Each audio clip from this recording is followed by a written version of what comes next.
एक समय की बात है, ब्यास नगरी में राधा स्वामी बाबा जी सत्संग कर रहे थे। दूर दूर से साधक उनके दर्शन करने और उनके उपदेश सुनने आते थे। एक दिन एक युवा व्यक्ति, जिसका नाम मोहन था, सत्संग में पहुंचा। उसके चेहरे पर निराशा, थकान और असंतोष झलक रहा था।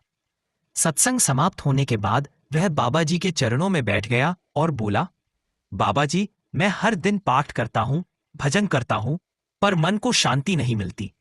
भीतर अंधकार है, उलझन है। क्या कारण है कि मैं प्रकाश को नहीं देख पा रहा? बाबा जी मुस्कुराए। उन्होंने प्रेम से कहा, बेटा, जब तक दीपक पर धूल जमी रहती है, उसका प्रकाश मंद रहता है। जब तक मन पर माया, अहंकार और क्रोध की धूल है, तब तक आत्मा का प्रकाश नहीं झलकता। मोहन बोला, बाबा जी, तो क्या मैं इस धूल को साफ नहीं कर सकता? बाबा जी बोले, क्यों नहीं बेटा, यही तो सच्चे साधक का मार्ग है। पहले मन को साधो, फिर आत्मा स्वयं प्रकाशित हो जाएगी। जैसे नदी का जल तभी निर्मल दिखाई देता है जब इसकी लहरें शांत हों, वैसे ही जब मन शांत होगा, तब परमात्मा का प्रतिबिंब तुम्हारे भीतर झलक उठेगा। मोहन ने विनम्रता से पूछा, पर बाबा जी, मन को शांत कैसे करें? बाबा जी ने बड़ी मधुर वाणी में कहा, मन को शांत करने के लिए 3 उपाय हैं। सत्संग सुनना, जिससे विवेक जागता है। सेवा करना, जिससे अहंकार मिटता है। सुमिरन करना, जिससे अंतर ज्योति प्रकट होती है। फिर बाबा जी ने एक साखी सुनाई। एक साधु था जो रोज दीपक जलाता था, पर वह हवा से बार बार बुझ जाता था।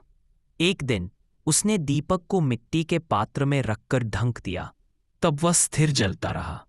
वैसे ही जब साधक अपने मन को सांसारिक वासनाओं की हवा से बचा लेता है, तब आत्मा की ज्योति स्थिर जलती है। मोहन उस साखी को ध्यान से सुनता रहा।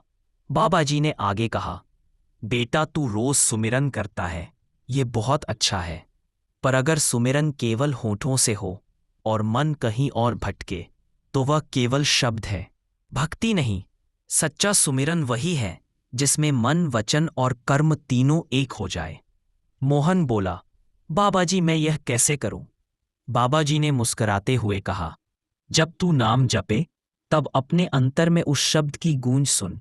जैसे नदी समुद्र में मिलकर अपना अस्तित्व खो देते, वैसे ही जब तेरा मन नाम में डूब जाएगा, तब तू स्वयं परमात्मा में विलीन हो जाएगा। फिर बाबा जी ने एक और सुंदर उदाहरण दिया।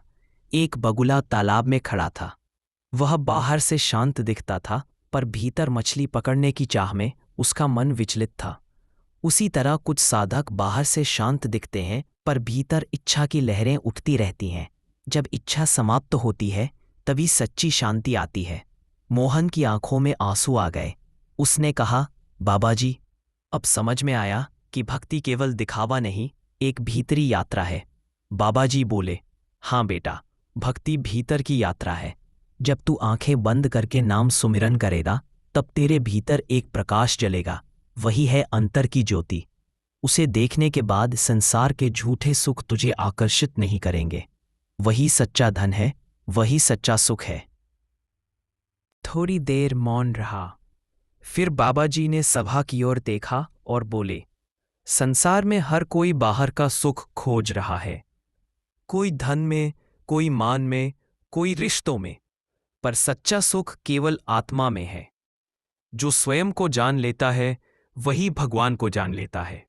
सभा में शांति छा गई। हर कोई भीतर झांकने लगा। मोहन की आंखें बंद थीं और पहली बार उसने भीतर हल्का प्रकाश देखा।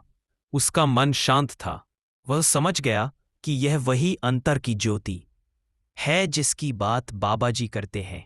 वह बाबा जी के चरणों में गिर पड़ा और बोला, बाबा जी, आज आपने मुझे मेरा असली घर दिखा दिया। अब मैं बाहरी नहीं, अंतर की ओर यात्रा करूंगा। बाबा जी ने उसे उठाया, आशीर्वाद दिया और कहा, बेटा, जब भी मन विचलित हो, सुमिरन करना। जब भी अहंकार उठे, सेवा करना। और जब भी भ्रम हो, सत्संग सुनना। इन तीनों में रहकर तो कभी नहीं भटकेगा। मोहन ने प्रणाम किया और अपने गांव लौट गया। अब वह पहले जैसा नहीं था। उसके चेहरे पर शांति थी, आंखों में स्थिरता थी। वह रोज सुबह सुमिरन करता, लोगों की सेवा करता, और जब कोई उससे पूछता कि भाई मोहन, अब तू इतना शांत कैसे हो गया, तो वह मुस्कुराकर कहता, जब मन की धूल हट जाती है तब आत्मा का प्रकाश स्वयं दिखता है। मैंने बाबा जी की साखी में अपना जीवन पा लिया। धीरे धीरे उसके गांव के लोग भी उसके साथ सत्संग करने लगे। गांव में कलह की जगह प्रेम आने लगा, असंतोष की जगह शांति। सभी लोग एक दूसरे की मदद करने लगे। बाबा जी ने जब यह सुना तो बोले, देखो, जब एक दीपक जलता है तो अनेक दीपक उससे जल सकते हैं। यही सच्ची सेवा है, अपने जीवन से दूसरों को प्रेरणा देना। और यही राधा स्वामी मार्ग का मूल संदेश है। जो अंतर की ओर मुड़ गया वह भगवान से जुड़ गया, जो दूसरों की सेवा में लग गया वह सच्चा भक्त बन गया।